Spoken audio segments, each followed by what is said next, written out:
Breaking news. Fool or outlaw? The stresses of Putin's war are exposed by the mercenary Prigozhin. On Saturday, Yevgeny Prigozhin gave Vladimir Putin one of the few military victories he has had in his 15-month war in Ukraine.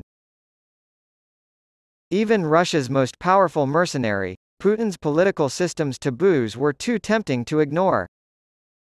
Prigozhin, carrying a Russian flag and an automatic weapon, stood amidst heavily armed mercenaries, the black standards of his Wagner group, and the charred ruins of the Ukrainian city of Bakhmut, where tens of thousands of people had perished. Prigozhin praised his private army of convicts, soldiers, and spies for 224 days of deadly house-to-house fighting, saying, "Thank you to Vladimir Vladimirovich Putin who gave us this opportunity and the high honor of defending our motherland." His favorite rant was then unleashed, in which he accused Putin's top brass of betrayal, singling out Defense Minister Sergei Shoigu and Chief of the General Staff Valery Gerasimov. This month, he portrayed Putin's top generals as fucking bitches, who would be damned to hell and made to eat the guts of dead soldiers. On Saturday he said they let 5 times as many men die as was necessary. They will have to give an account for their wicked acts, he predicted. We have a complete record of everyone who supported us and everyone who worked to undermine us and aid the enemy. Words like these can get you killed in Putin's Russia, where internal criticism of the war and Putin's team is not tolerated in public without the president's explicit blessing. Officials, diplomats, and analysts told Reuters that Prigozhin is not directly challenging Putin, but rather playing a jester role and acting with the approval of those dismayed by the military's conduct of the war.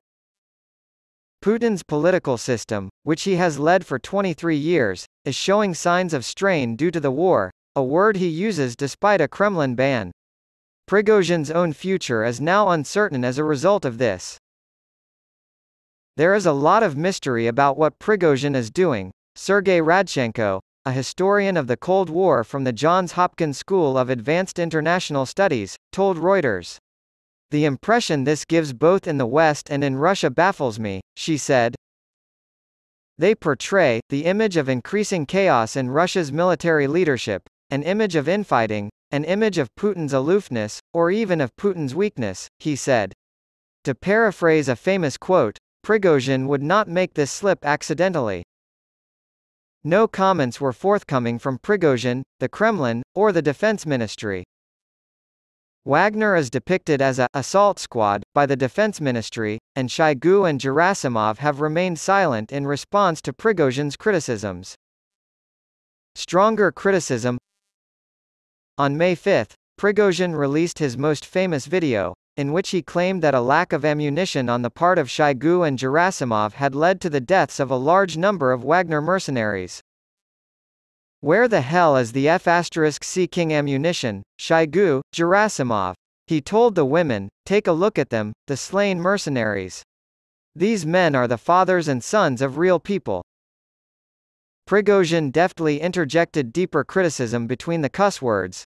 Soldiers were fleeing the front while the Russian people faced destruction at the hands of a corrupt military elite more interested in intrigue and luxury than in winning the war. He warned against fucking showing off on Red Square on Russia's holiest war anniversary, as Shoigu and Putin watched a reduced parade honoring the Soviet victory over Nazi Germany in World War II. An unnamed, happy grandfather, who could turn out to be a complete dickhead, was the subject of another joke he made.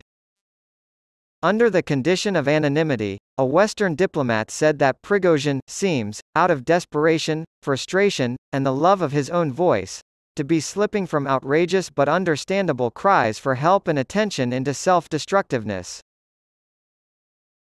Prigozhin would make a feeble rebel with an armed force lacking its own independent logistic capacity, one commentator wrote.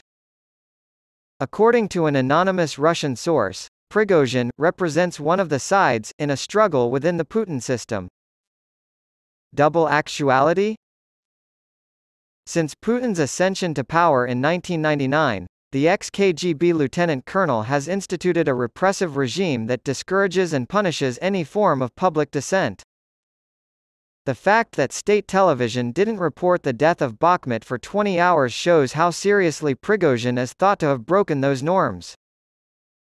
Following an extensive report on a tango festival in Moscow, it aired a defense ministry briefing on Russian strikes in Ukraine. In our country, there are two realities, the real one, and the one shown on television, Prigozhin said. Russia's Kremlin took 10 hours to issue a brief 36-word statement praising Wagner and the military for liberating Artyomsk, Bakhmut's Soviet-era name, the city where Russian forces were stationed. The name Prigozhin was omitted. Prigozhin announced that on June 1 he would hand over Bakhmut to the Russian army and relocate his troops to camps in the rear. Igor Girkin, a former FSB officer who assisted Russia with the annexation of Crimea in 2014 and the organization of pro-Russian militias in eastern Ukraine, said, "I believe people from within Putin's inner circle are behind him. There is no doubt about it." Conflicts within the ruling clan have emerged publicly in the controversy between Prigozhin and the Silent Defense Ministry. This is the first battle of the post-Putin era. It's not clear how long the president will put up with such a public show of discord given the upcoming March 2024 election. Unless Putin does something, it will show his weakness, another Western diplomat warned. In a very brutal sense, Prigozhin is useful, but he is not essential.